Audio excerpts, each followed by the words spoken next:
Komisi Independen Pemilihan Kota Banda Aceh mulai melipat surat suara untuk Pilpres 9 Juli mendatang. Penyortiran dan pelipatan surat suara ini melibatkan 75 warga dari 9 kecamatan di Kota Banda Aceh. Pekerja yang mayoritas warga sekitar direkrut untuk melipat surat suara selama 2 hari di gedung IT Center Banda Aceh yang dipusatkan sebagai tempat pelipatan surat suara Pilpres.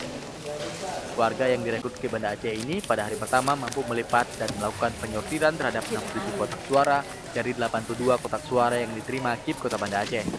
Proses pelipatan surat suara ini dipantau langsung oleh Panitia Pengawas Pemilihan Kota Banda Aceh.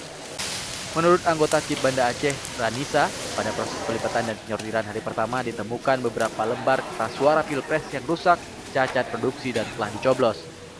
Namun KIP Banda Aceh belum bisa memastikan total surat suara yang rusak. Hingga proses pelipatan dan penyortiran selesai dilakukan ditemukan banyak surat suara yang rusak, maka KIP Banda Aceh akan meminta tambahan ke KIP Provinsi. Dari Banda Aceh, Ferdian melaporkan untuk Aceh Video.